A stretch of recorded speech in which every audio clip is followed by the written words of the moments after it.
Gula, preguiça, luxúria. Quem nunca praticou um desses pecados? Mas não se preocupe, porque você não está sozinho.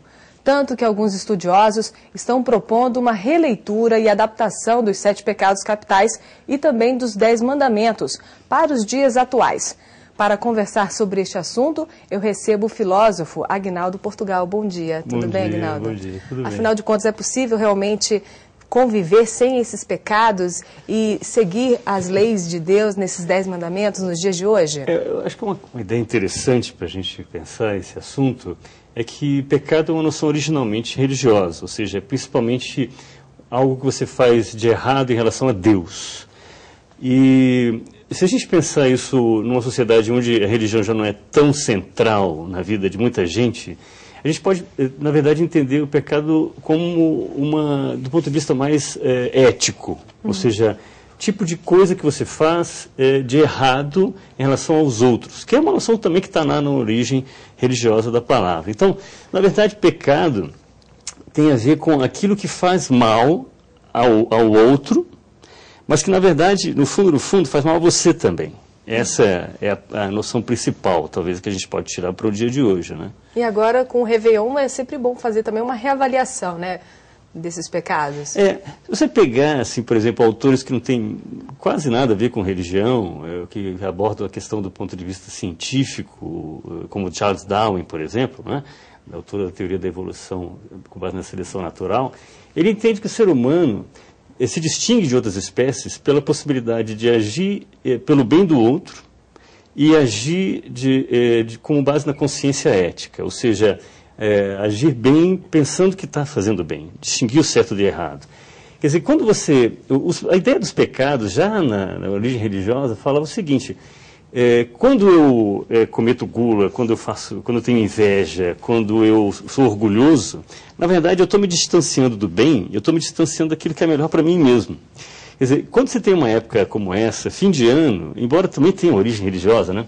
Esse negócio de fim de ano tem essa ideia de ritual de ano novo nas sociedades mais antigas, era uma tentativa de retomar a realidade, fazer a realidade virar nova de novo. Então, para nós, fica a noção de dar a si mesmo uma nova chance, a chance de melhorar. Quer dizer, quando a gente age bem, a ideia do Darwin, por exemplo, e de vários filósofos éticos, filósofos da ética, é de quando você age bem, você não está fazendo só bem para o outro, você está fazendo bem para você mesmo. Só que isso nem sempre é tão fácil, e é por isso que a gente tem que tomar uma resolução, e essa época é muito bom para esse tipo de coisa, né? Um dos pecados que a gente vê muito hoje em dia é a questão da cobiça, né? A gente vê muita, principalmente a mulher ou o homem do próximo, hoje em dia as mulheres estão bastante atiradas. Isso pode se considerar um pecado aí muito atual? Pois é, o que você tem que pensar um pouco nessa base que eu acabei de falar. Ou seja, em que isso realmente faz mal e prejudica? Uma coisa interessante que você tem para o caso cristão, Jesus, por exemplo, teria resumido os pecados a 2. Amar a Deus e amar ao próximo. Em que isso significa uma falta de amor ao próximo e a falta de amor a Deus? Porque, na verdade, aí você pode dizer, essa questão da cobiça ou do adultério, eles são coisas que você faz de mal a outra pessoa e que dificultam as relações sociais, por exemplo. E nisso ele pode ser tido, né, como um pecado, uma imoralidade, nessa acepção que eu estou dando mais ética da noção, né? Então, assim, quem não tem hoje em dia uma religião a seguir, que passos deve seguir então? Pois eu acho que o estudo dessas noções de pecado capital, porque pecado capital o que é? São aqueles erros mais importantes, ou seja, os erros mais importantes no sentido de que eles dão origem aos outros erros.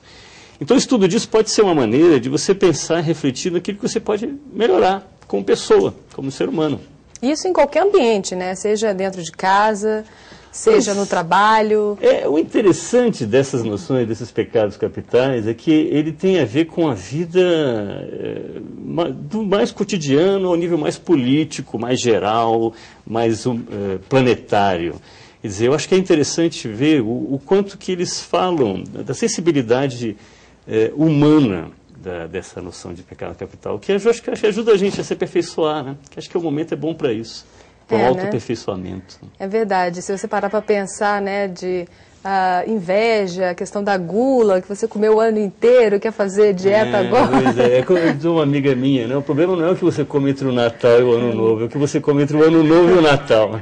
Quer dizer, o que você faz ao longo do ano é que é o complicado. Magnaldo Portugal, para a gente terminar, eu gostaria das suas considerações finais, para agora, final de ano. Pois é, eu não sei, não é assim questão de dar lição moral. Acho que a ideia do estudo dos pecados capitais tem a ver com essa tentativa de se aperfeiçoar como gente. E a gente, é boa essa coisa de final de ano para isso, né? Para a gente poder ter essa chance. Muito obrigada. E muito obrigada a você pela audiência. Nós voltamos amanhã às 7h30. Tenha um ótimo dia.